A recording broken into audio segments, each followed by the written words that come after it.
As Ukraine dominates the news, what does not but ought to is Afghanistan, which the US pounded for nearly 20 years, preceded by the erstwhile Soviet Union, which took its turn for a decade from 1979 to 1989. After the inept US withdrawal a little over 8 months ago, Afghanistan has fallen off the headlines in America and elsewhere, even while the Taliban is back to its old, medieval, cruel ways. The prominent Afghan women's rights activist and journalist Mahbouba Seraj spoke to Mayank Chhaya Reports from Kabul about her country's return to barbarism. Her comments were at once angry and full of anguish, including specifically about the United States and President Joe Biden. She also had strong words about India's hands off policy towards Afghanistan. Mahbouba Seraj. Okay, first of all, thank you for your time as always. You're always generous with me, and I greatly appreciate that.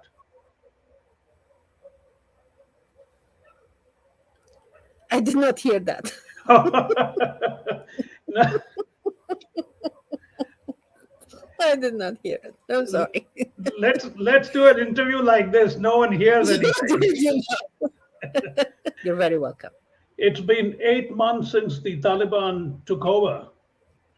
Yeah. What has life been like under them? Is it everything that they advertised, or you think there is any possibility of good things happening? The way I look at it now, no, there is not a possibility of anything good happening.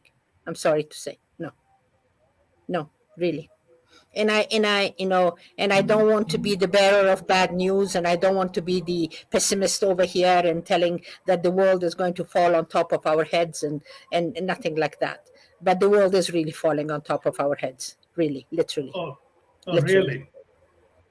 Really? So no, In terms of things are not looking right.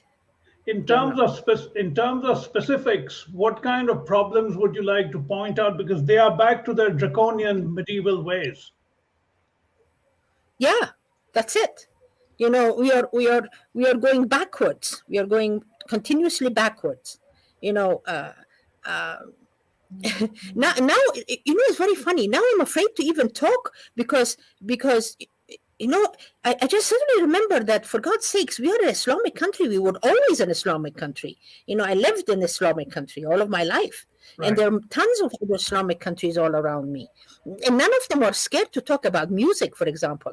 Right now, I just wanted to say, how much I miss hearing music? And I kind of held myself back because I thought, maybe I'm saying something really terrible. Maybe I should not be saying this. But no, of course.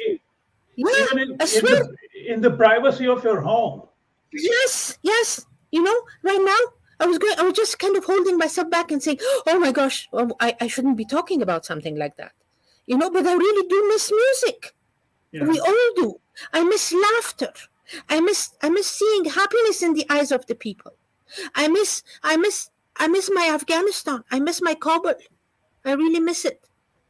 I really miss it. I can't tell you exactly what it is, but I miss it so much.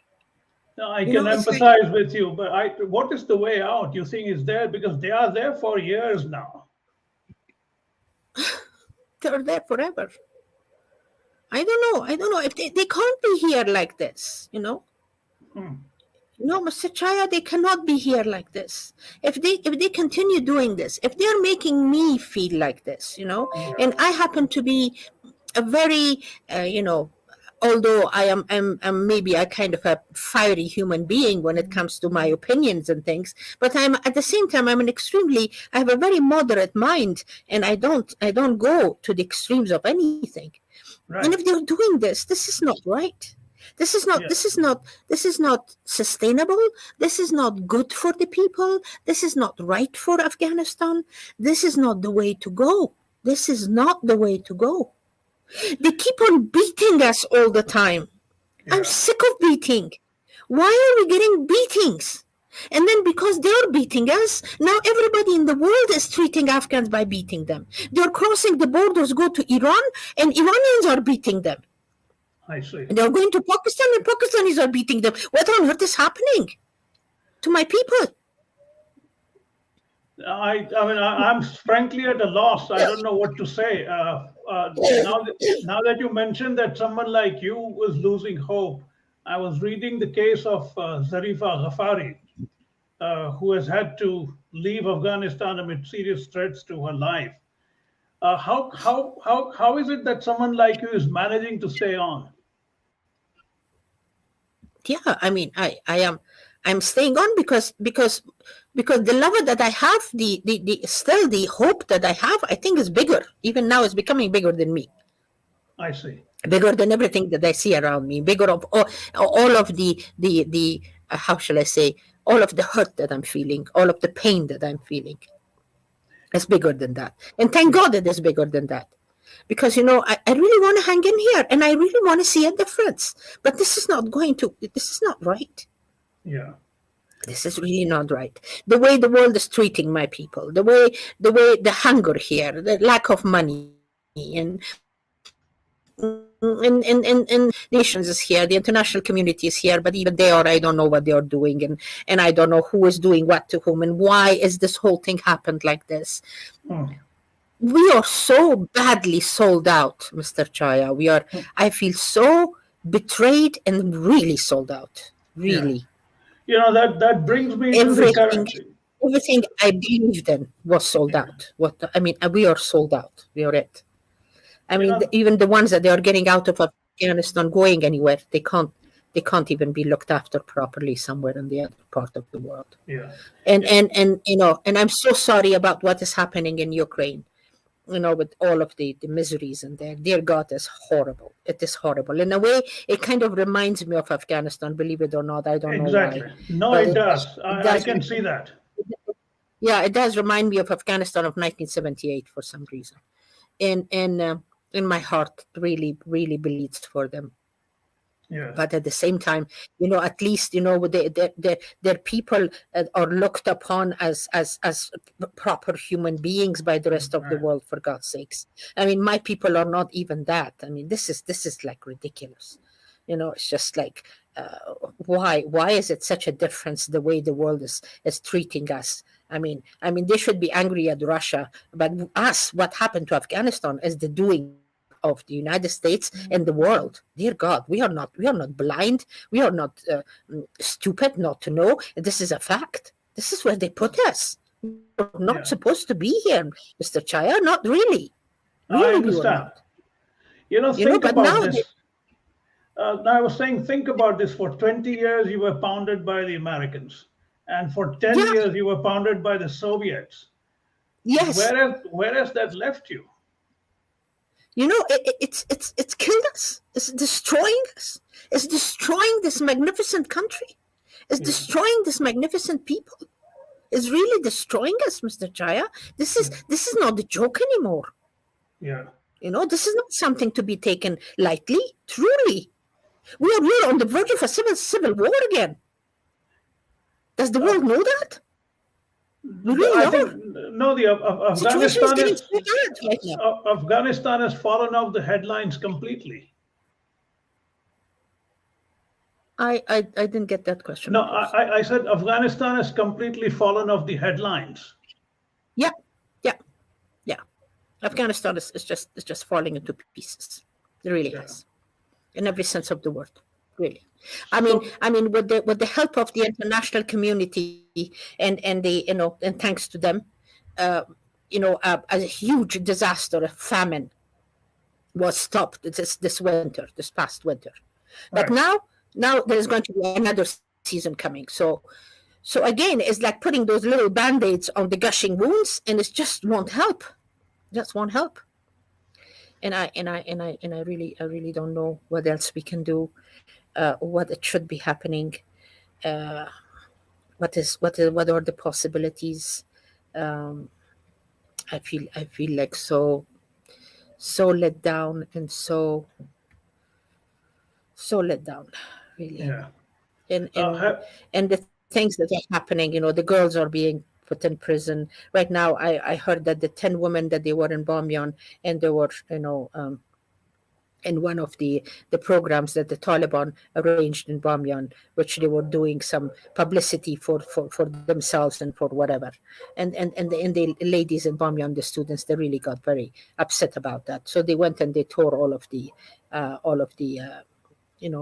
banners and things. And now they've gone after him and they put 10 of them in prison. And God only knows what they're going to do to them. God only knows what they're going to do to them. Have And you and have and, you and I, had any contacts with the Taliban at all? well, when we went to Norway, I was amongst the people that went to Norway also. I don't know if you and I we talked about that or not No, we afterwards. haven't. No, we haven't. So yeah, so I was in Norway and I was with a group of Afghan civil society that were there in Norway, and we went there and we talked with the Taliban, the representatives of the government that were there, and we actually came up with a roadmap. And one of the things on that roadmap of ours was that we were going to, when we all come back to Kabul, we were going to see each other one more time in Afghanistan. The civil society people, the women, and the Taliban. We are going to sit down and talk again. And that was something that was, one of the promises that actually was given to us, was that by the government. And since we have come back, no matter how much we've tried, the Taliban don't want to see us. So I see. so I don't know, because they think we might be talking only about schools. Okay. We are going to be talking about schools, but schools are not the only thing that we'll be talking about. Schools are not the only problem that Afghanistan has, the lack of it, or the fact that there are no schools for girls. There are so many other things that are so wrong in here. We are going to talk about all of that with the Taliban. But if this is the way there's going to be, that we are going to be treated, I don't know. I don't know what is going to be happening. But what No, will it be in the the way future? you are describing Is there it, any future? yeah, no, the way you're describing it, it sounds to me like a complete dead end. What I'm describing? No, it sounds as if it's a dead end. There is no way out, it seems. No, the way it looks, yeah, it looks like there is no way out. Really, I see. it looks like there's no way. There's no way out. I don't know where is the way out. They have to. That's in the hands of the Taliban. They have to come up and show it to the world and show it to the people of Afghanistan, not only to their own little group, but to all of us. Right. What is their way out? What is their roadmap? What do they want to do? They really have to involve us. What are they doing? They're fixing the country for whom? For us? No, we don't want it to get fixed like this. What is it? It's getting fixed or whatever it is happening. We want to be involved in it, for God's sakes. Talk to us. We are here. Let's talk. Let's get it together. Let's fix it. Now the women can't move from one place to another. They cannot travel. They cannot go far. They have to have a mahram. So where am I going to find a mahram? I don't have a husband. Right. What am I supposed to do? And I'm planning to take a trip. So I'm a 74 years old woman. So what am I supposed to do? Get a or other 74 or 75-year-old woman, or 60 or 65 or young. When they when they don't have a man, they don't have a man. That's it. Shall we go and buy one or what? So tell me something. Since you don't have a mahram, a sort of a male guardian, right? You are essentially confined to your home, is it? Yes, that's the idea. That's the name of the game. The name of the game is exactly that. That if we don't have a mahram, we are tied to our homes, to our four walls, because we cannot get out. Because if we do, if one of those guys, from Vice and Virtue are on the street, and the Vice and Virtue guys finds us, he's going to beat us to death in the middle of the street, and then God only knows what else they're going to do. And then in a government that has given all of their rights in the hands of Vice and Virtue. I see. Is this Islam? Islam is not supposed to be this. Islam is a kind religion, for God's sakes. It's a right religion. What is wrong? How is it? Islam that you start beating everybody, beating. You cannot be beating everybody all the time. How is beating everybody. But how Mr. is it that Chaya, they I'm are? so sick of it. No, I'm saying, how is it that they are able to sell their version of Islam so successfully? I didn't hear anything on this No, one. no, This no, question of yours, I didn't. no, I'm saying, how is it that the Taliban is able to sell their version of Islam so successfully? Their version. This is not any version of Islam. This is like this is. I don't even want to. I don't even want to. You know, really, I don't even want to connect it in any way, shape, or form to Islam. Truly, not the Islam that I know. This is not. Why should we even? Why is it supposed to be like this? It is not. This is a very bad, wrong interpretation of Islam, and this is a very, very bad picture of Islam that we are showing in the world. Yeah. This is something that we are doing so against this religion. This is not right. This is not Right. right. Would you like to comment on the stark contrast between the way the West has rallied around Ukrainians and essentially just completely disregarded the Afghans? Completely, completely. Because maybe that's why these people are beating us morning to night. Because maybe that's who we have become. This is who we are. We really don't have any value to the world, nor to ourselves, nor to anybody. This is what it is. Unfortunately, Yeah. this is why we are being so disregarded like that. I mean, President Biden almost cried, about Ukraine. I mean, the man was literally in tears about what is happening in Ukraine. And then what he has done to this country and all of their parties and whoever in the world that they have done, nobody even dropped one tear about it. Right. No, nobody feels anything bad about it. Nobody thinks that they have done something really, really atrocious, about towards the people of Afghanistan. Nobody talks about it. And I'm sure now that I'm talking, I'm going to become a persona non grata as of tomorrow, like nobody's business. I know that. No, hope not. Hope not.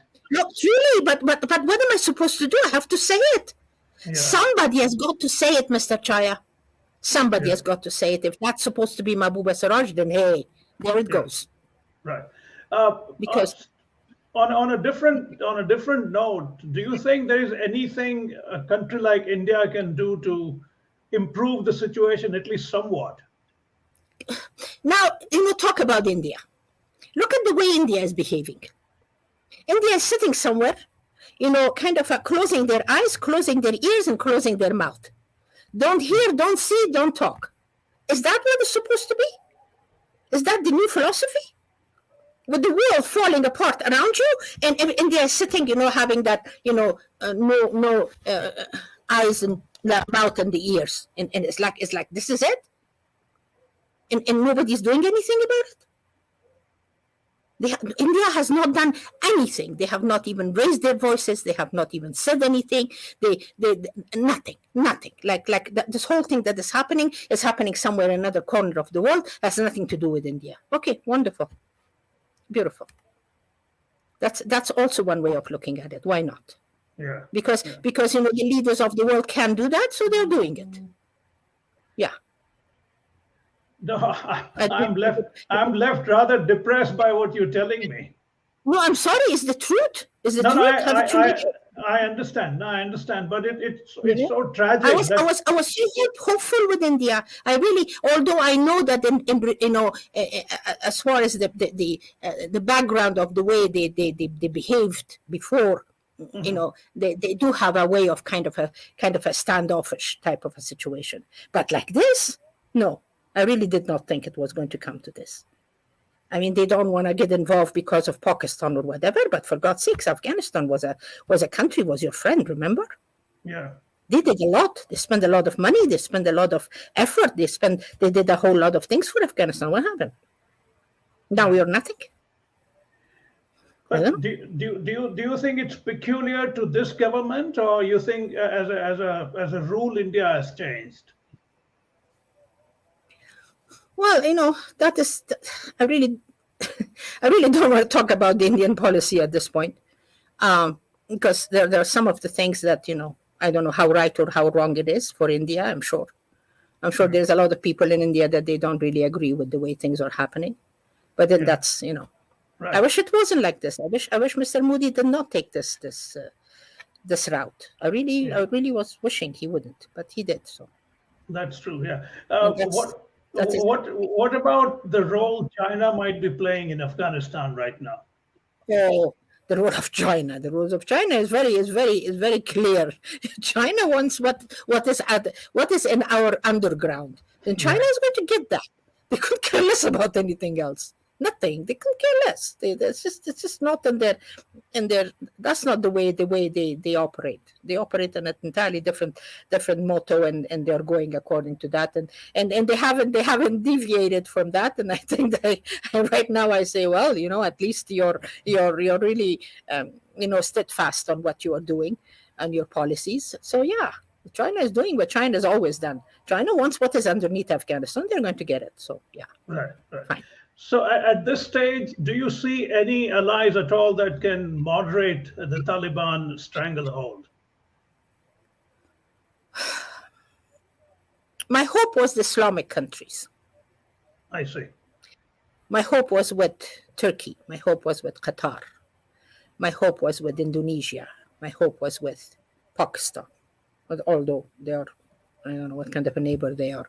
My hope is with Iran. But forget about Iran and Pakistan. Iran and Pakistan are sitting, to do damage in this part of the world. So I don't know what is their gain. They are not being very clever about it. But I thought, these other countries might, Indonesia, especially in Qatar and Turkey. But they're not doing anything. They've come up with some kind of an agreement with the Taliban. So right now at the Kabul airport, there are the Turkish soldiers as well as the Qatari soldiers there. So they've brought their soldiers on our soil. But what else is happening, I have no idea. Whether they're going to be talking to them or they're going to be and maybe not. I don't know. Yeah, it is stunning to think that you live in a country which has absolutely no international value as a country as well as human beings. It's a country of what? No, I'm saying to think that you are in a country which has no international value anymore, and its people have been so devalued for so long now. Yeah, yeah, yeah. And do you know what that phrase does to me? For a person like me who loves Afghanistan so much, I just want to scream. I want Yeah. to scream from the top of my head and say, "How dare you did that to us?" Really Yeah. makes me feel personally so hurt. My heart hurts when I hear that. Well, My heart hurts. no, I'm at a personal level. I wish I could do something for your country and you. I mean, I feel really tragic. That's why I wanted to talk to you. I've been I know. planning for a I while, know. You know. and if I mean, hang in there is all that one can say, but it sounds so superficial. I was hoping, as I told you once before, that let's wait until I have some good things to tell you, and then I was going to be, I really, Yeah. really thought that next time when you and we talk, there was going Yeah. to be some good things I was going to tell you about. And I'm so sorry there isn't. It's just a whole lot of even bad things, worse things that are. But you have always been supporting me in this area, and thank you. I No, really I no, really no. cannot tell you how Likewise, much I appreciate. no, no. I really regard your work as important, and it takes a lot of gut for you to stay on. Thank you. As far as the hope part of it is concerned, I really am working on myself, and I'm giving that hope to a lot of people around me all the time. That hasn't stopped. But there is a time when I have to talk about the reality of things the way they really are. And right now I thought it's that time that I should say that. This is how the reality really is in this country. The fact that some of us, are trying to hold on to it, and for the sake of others and sake of the young generation, sake of the men and women of this country, especially the women, that's a different story. That I honestly, it has become my personal battle every single day. That I do wake up in the morning and I try to have that strength and that, and that, how shall I say, and that enthusiasm to kind of have it for life and for possibilities in the future. Because I'm a believer. So believers usually in the world, they don't believe that things are going to go bad all the time. No, there is a Right. power that I believe, which is bigger and more powerful than any other on the universe. So I'm a believer. I'm a believer of that. So Right. that's why, it's kind of keeping me going, and I really want to go. But sometimes I thought, I should really say what exactly is going on and how we really feel in this country.